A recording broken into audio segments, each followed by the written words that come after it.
Bem, pessoal, nós estamos aqui para ministrar um vídeo aula sobre a temática, sobre o nosso curso Gestão de Equipes. Um curso bastante interessante para aqueles que já estão atuando, liderando pessoas, e para aqueles que pretendem ocupar algum dia esse cargo, essa posição. É evidente que comandar pessoas não é tarefa fácil. Não existe também um receituário de bolo, mas o curso ele funciona como um guia orientador, uma preparação para lhe dar um suporte, de tal maneira que quando você estiver diante da montagem e gestão de uma equipe, você conseguir lograr êxito na maioria das suas decisões. Durante o curso, você deve ter estudado que há uma diferença entre grupo e equipe. Qual é a diferença? A diferença é que toda equipe é um grupo, mas nem todo grupo é uma equipe. Como assim? A equipe é um grupo especial. Porque, na verdade, o que é que caracteriza um grupo? O fato de que as pessoas ali reunidas têm o mesmo objetivo.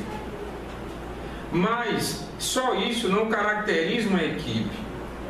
E o exemplo que eu citei na apostila é o de pessoas esperando o ônibus numa parada. Elas têm o mesmo objetivo? Tem, que é apanhar o ônibus. Então elas são um grupo, são. Mas elas nem se falam, não há coesão. Uma vai descer numa parada, outra noutra. Não há um objetivo comum, no sentido do todo. Então ali é um grupo, mas não é uma equipe. Outro exemplo que eu citei na apostila foi o fato das pessoas estarem assistindo a um filme no cinema. A plateia que está assistindo ao filme é um grupo, porque são pessoas reunidas com o mesmo objetivo, assistir ao filme, mas elas não interagem. Os atores que fizeram o filme acontecer é uma equipe, ali constitui uma equipe, eles trabalharam juntos, focados no objetivo de produzir um bom espetáculo. Então, você deve ter estudado durante o seu curso, ter estudado no material didático, que algumas características fazem do grupo uma equipe, que é um grupo especial, como, por exemplo, sinergia. A sinergia é um conceito que diz que 2 mais 2 pode ser maior do que 5. Por quê? Porque 2 cabeças juntas pensam melhor do que uma. Porque se você estiver enfrentando um desafio sozinho, vai ser muito mais difícil você vencê-lo do que se você estiver com alguém. É sempre mais interessante trabalhar em equipe. Então, o que é sinergia? O todo é maior do que a soma das partes. E como essa questão é abordada na avaliação, eu quero que você tenha bastante atenção a esse detalhe. A sinergia positiva se dá quando o todo é maior do que a soma das partes. Aqui eu estou vendo também na avaliação que nós abordamos os estilos de liderança. Lá na apostila você viu que, segundo os estudos de Ralph White e Ronald Lippitt, nós temos 3 estilos de liderança: o líder autocrático, o líder democrático e o líder liberal. Lá você deve ter visto que o líder autocrático ele é autoritário, ele muito se parece com o chefe, ele determina as coisas, ele dá ordens, ele diz quem vai trabalhar com quem. Já o líder democrático é mais aberto ao diálogo, ele pede e usa sugestões. E o líder liberal é aquele que não está nem aí, ele abdica da sua liderança, porque ele não regula o trabalho, ele não acompanha. Você também deve ter visto que o ideal não é nenhum dos 3 estilos. O ideal é você conseguir ser autocrático na hora certa, ser democrático no momento correto e também ser liberal. Surge o conceito de liderança situacional. O líder deve agir de acordo com a situação. Você também deve ter estudado que os estudos revelaram que a maioria das pessoas prefere trabalhar com um líder democrático. Você viu também que trabalhando com um líder autocrático, as pessoas produziram mais, a quantidade produzida é maior. Entretanto, elas comprometeram a qualidade e eram pessoas muito agressivas, muito submissas e irritadas. Por quê? Porque elas são tratadas com agressividade. Os estudos também revelaram que pessoas que trabalharam com um líder liberal perderam o respeito por ele. Afinal de contas, ele não se faz respeitar. Então, com esse fundamento, você consegue resolver a questão 2 da avaliação. Acompanhe a correção comentada, a orientação comentada das questões com a sua avaliação. E, nesse mesmo momento, nós estamos dando um apanhado geral sobre o curso. A questão 3 da avaliação diz assim: o autor John Maxwell menciona em sua obra as 17 incontestáveis leis do trabalho em equipe. Realmente, eu coloquei lá na apostila essas 17 leis. Uma delas é que uma laranja estragada pode estragar as demais. Então, se você tem uma pessoa na equipe que está migrando, que está minando negativamente a equipe, e você não consegue reverter isso, tem que extirpar essa pessoa do grupo, tem que tirar, é a laranja estragada. Nós vimos lá também uma lei chamada Lei da Confiança.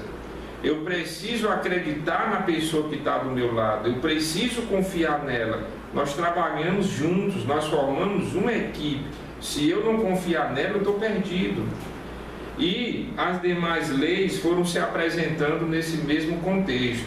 Você pega, por exemplo, a lei do catalisador. É aquela pessoa que faz a coisa acontecer, que acelera o processo. Não fica parado esperando o gestor dar uma ordem. Ela é proativa. Então, com isso, você vai conseguir resolver com êxito a questão 3. A questão 4, ela fala sobre uma temática abordada na apostila chamada gestão de conflitos. Lá nós vimos que na convivência humana o conflito ele é praticamente inevitável. Mas o conflito não deve ser visto apenas como algo negativo. O conflito é uma oportunidade da equipe crescer, amadurecer. Lá nós vimos que a principal técnica de gestão de conflito é o confronto.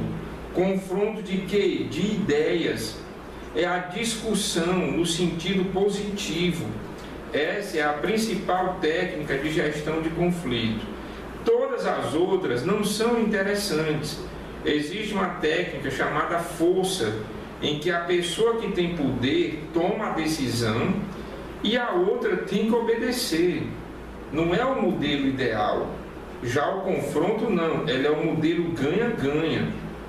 Ambos os lados ganham, porque há um crescimento, há uma discussão, há uma troca de informações e um aprendizado. Então você vai ter a condição também de acertar essa questão 4. A questão 5 fala de um tópico da apostila chamado vantagens do trabalho em equipe. Como eu já disse, é sempre mais interessante trabalhar em equipe do que sozinho. Aliás, hoje as empresas, elas querem essa característica. Elas exigem que as pessoas saibam trabalhar em equipe.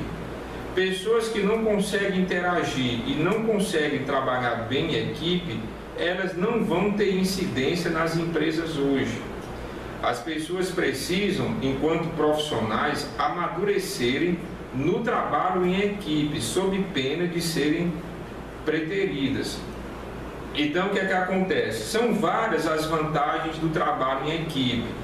Por exemplo, quando uma decisão é tomada em equipe, o restante da empresa absorve melhor, porque sabe que houve uma discussão, houve um amadurecimento do tema. Teoricamente, chegou-se até a um consenso. Outra vantagem de você trabalhar em equipe é que você aproveita o potencial individual, você aproveita melhor o potencial das pessoas. O trabalho em equipe, ele é sempre mais interessante.